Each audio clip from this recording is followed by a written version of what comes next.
My cousin thought she could pull off fraud in her divorce. What happened in court left her humiliated in front of everyone.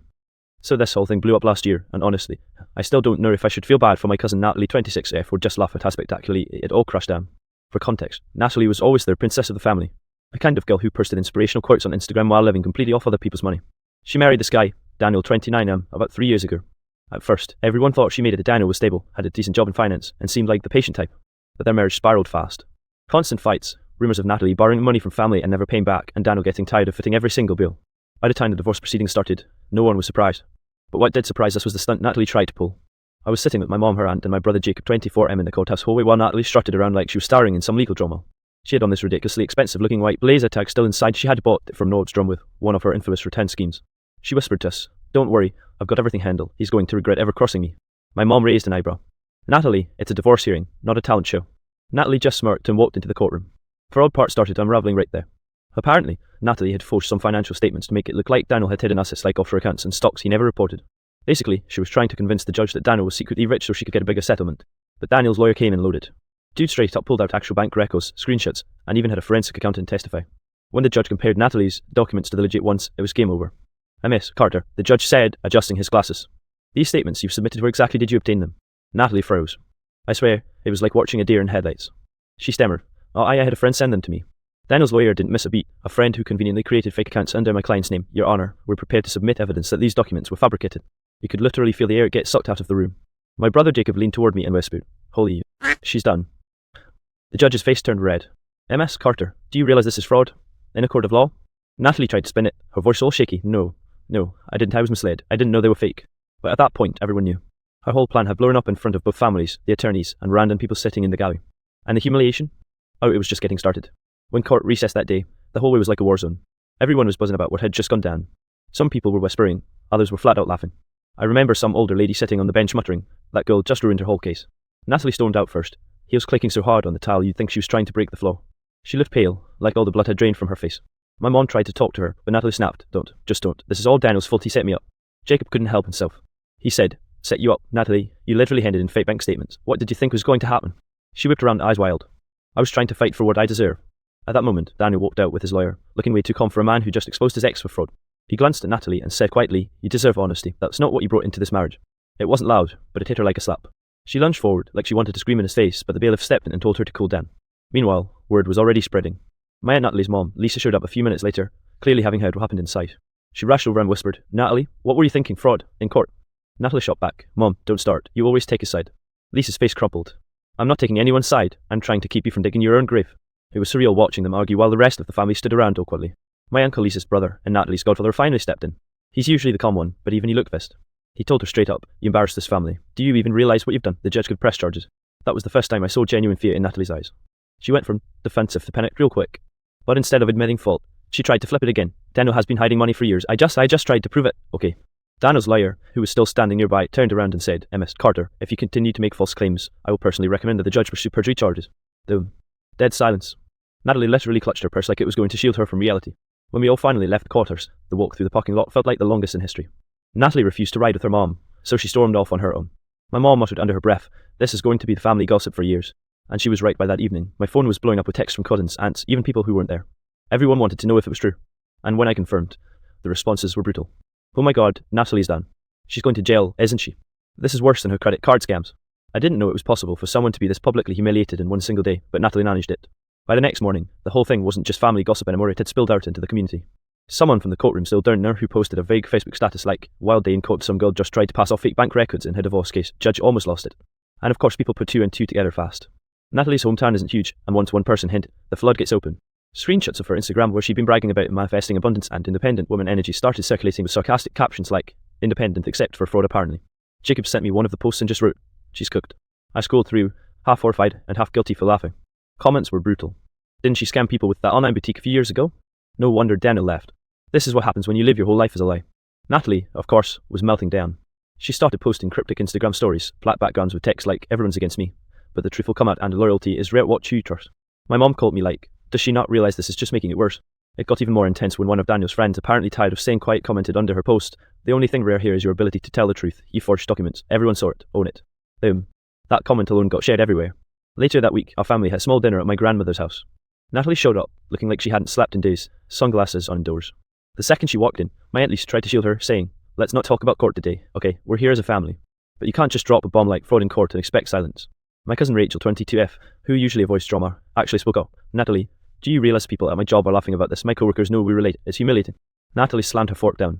"Why are you all acting like I murdered someone? I was just fighting for what's mine." Jacob snorted. "You mean fighting with fake documents you printed off Canva?" The table went dead quiet, except for my grandma muttering, "Lord, give me patience." Natalie's face turned bright red. She shot back. "You all love to see me fail, don't you? None of you ever supported me." But that wasn't true. My mom leaned forward. "Fush up. Natalie, we've supported you for years. Who paid you rent when you blew through your money? Who helped with your boutique scam? Who stood up for you every time you burned a bridge? We did, and this is how you repay us, by dragging our family name through the mud." For once, Natalie didn't have a comeback. She just sat there, shaking, tears brimming but refusing to fall. That was the moment it hit me. This wasn't just public humiliation. It was the start of Natalie losing the little support she still had left. 2 weeks later, things went from bad to catastrophic. Up until then, Natalie had been clinging to this idea that the whole courtroom disaster was just a misunderstanding. But then she got a letter, an official one from the court. It said the judge was referring her case to the DA's office for possible fraud investigation. Natalie called me sobbing. "They're trying to put me in jail, me. I'm not a criminal, I'm not." I cut her off. "Natalie, you literally submitted fake bank documents under oath. That's not just a mistake, that's fraud." She went quiet for a second, then whispered, "I thought they wouldn't check. Everyone hides money in divorces." I honestly didn't even know how to respond. The legal threat made the family split even deeper. Aunt Lisa tried to rally behind her, but you could tell she was exhausted. At Sunday dinner, she defended Natalie. "She's young, she made a mistake. We need to be there for her." But Uncle Gary, her brother, slammed his fist on the table.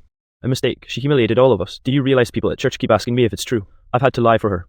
Natalie sat there in silence, picking at her nails, sunglasses on again, even though we were indoors.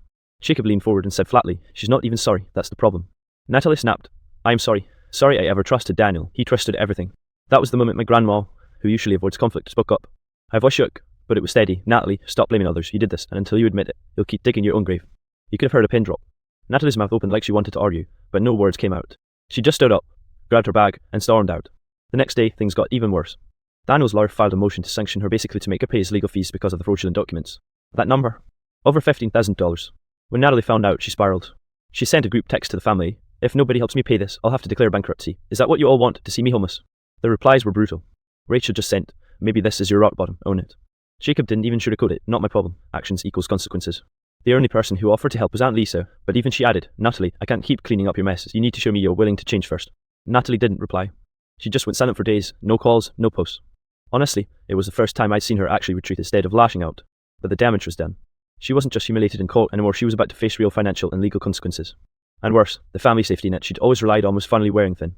By the time part 5 unfolds, Natalie's world was starting to crumble in ways even she couldn't control. Word of the court fraud had leaked beyond family and social media. Friends who had always adored her, the ones who tolerated her little schemes, started distancing themselves.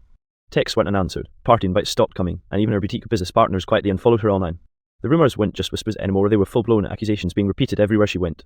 One evening, I got a call from her, voice barely above a whisper. I think everyone hates me now." I sighed. "Natalie, it's not hate, it's shock. You humiliated yourself publicly, people are reacting." She choked back tears. "But I tried to fight for what was mine. Daniel, he's ruining me." I had to be honest. "No, Natalie, you ruined yourself, and the more you keep blaming him, the deeper the humiliation goes." Then came the next layer, her so-called friends. One by one, they started sharing screenshots of her courtroom meltdown and her panicked Instagram stories with captions like, "Fraud Queen strikes again," or a lesson, "Don't forge stocks, kids." Even strangers got involved. The local neighbourhood Facebook group blew up. Comments ranged from where, "She's actually insane too, I can't believe this is our town." The humiliation was spreading like wildfire. At the next family dinner, Natalie tried to show up with her usual bravado, hoping maybe if she acted confident, it would fix things. But the room was icy. Uncle Gary didn't even look at her. Jacob rolled his eyes so hard I thought they'd get stuck. My mom quietly shook her head, refusing to feed her excuses. Then Rachel, who normally stays silent, laid it out bluntly. "Natalie, do you see what you've done? Not just the court, not just Daniel, but everyone who used to support you. You're alienating every single person who cared." Natalie's eyes watered, and for a moment, I thought she might finally break. Instead, she slammed her hand on the table and shouted, "You all just love to see me fail. I've done nothing wrong." The thing was, everyone already knew she had done something wrong. My grandma, who rarely raised her voice, spoke up. "Enough, this ends now. Own your mistakes or don't expect us to pretend you're innocent." By the end of that night, Natalie left without saying a word. Even her mom didn't follow. The once pristine image she'd built rich, powerful, clever was in ruins. Social media, family, friends, all mirrors reflecting the public humiliation she'd created for herself. And that's when it hit me. This wasn't just about a divorce or forged documents. This was Natalie finally seeing the consequences of her actions, laid bare in front of everyone she thought she could impress or manipulate. She had lost control of her narrative, and no amount of bluster or Instagram stories could fix it. The shame wasn't quiet, it was loud, public, and inescapable. After the family fallout, Natalie's legal troubles started accelerating. Daniel's lawyer filed formal motions for sanctions, demanding repayment of his legal fees, and the court set another hearing specifically to address her fraudulent documents. She tried to find a lawyer to defend her, but after her Instagram meltdown and the court leak going public, most reputable attorneys refused. The few who agree made it clear, we can represent you, but this is going to cost serious money and your chances of leniency are slim. Meanwhile, our family officially started to distance themselves. Andy's tried to maintain a veneer of support, but refused to co-sign any payments or intervene legally. Uncle Kerry didn't even acknowledge her messages. Jacob straight up blocked her on WhatsApp after she called him crying at 2 a.m, begging him to just say something nice online to calm everyone down. Even her social media audience, which she relied on for validation, had turned into a courtroom in itself. People were reposting screenshots of her forged documents, the judge's reactions, and her panicked Instagram stories. Memes started circulating with captions like, Natalie's Guide to Fraud in 5 Easy Steps. The hearing itself was brutal. I sat in the back with my mom and Jacob, feeling sick. The judge didn't mince words. MS. Carter, your actions constitute fraud in this court. While we are not imposing criminal penalties at this moment, the court will hold you responsible for all legal fees incurred by your ex-husband due to your actions. Additionally, your credibility in this and any future proceedings will be severely compromised. Natalie turned pale. She tried to respond, voice shaking. I didn't know it would be like this. Daniel's lawyer leaned forward. You submitted falsified documents, MS. Carter. There's no excuse for this. The court expects you to compensate my client for all related expenses. The room was silent except for Natalie's muffled sobs. You could feel the weight of the public humiliation pressing down on her. After the hearing, she didn't speak to anyone. Not a word. She refused to make eye contact with family members and didn't post on Instagram for days. Even her boutique connections went silent. The message was clear, the facade had completely collapsed. Jacob whispered to me as we left, she finally has to face reality. No fans, no fake status, just her mistake. My mom nodded, adding quietly, this is the only way she might learn. Everything else bribing, scheming, posting online never worked. This might actually change her. For the first time in years, Natalie's world had no scaffolding, no social media validation, no financial manipulation, no family padding her mistakes. She was alone with the consequences. It was painful to watch, but also inevitable. Every lie, every forgery, every attempt to manipulate reality had built up to this point of public and personal collapse. And as much as I hate to say it, seeing her sit in court, quiet and defeated, made it clear. This was a humiliation she wouldn't recover from quickly. The story was far from over, but this was the beginning of the end of Natalie's control over her life and image. The final hearing arrived about a month later. By this point, Natalie had disappeared from social media completely. She didn't answer calls, and even Aunt Lisa had stopped reaching out daily. The courtroom was packed not just with family and lawyers, but curious onlookers who had caught wind of the scandal. Natalie walked in wearing a plain black blazer. No designer tags, no Instagram-worthy accessories. She looked small. The self-assured woman who had tried to manipulate everyone was gone. The judge started the session. MS. Carter, your previous actions have put this court in a difficult position. The evidence is clear, and your credibility is severely compromised. You will be held responsible for all legal fees incurred by Mr. Daniel due to your fraudulent submissions. Natalie's hands trembled. Her voice cracked as she muttered, I understand, Your Honour. Daniel's lawyer laid out the exact costs, over $15,000, including attorney fees, court costs, and administrative expenses. The judge nodded, adding, the sum is to be paid in full. Failure to comply will result in additional sanctions. The room was quiet. Even Natalie's mom, who had been trying to offer moral support, looked like she might cry. The public humiliation was total. Everyone who had witnessed the courtroom drama or read the online gossip knew exactly what had happened. After the formalities, the judge dismissed the case.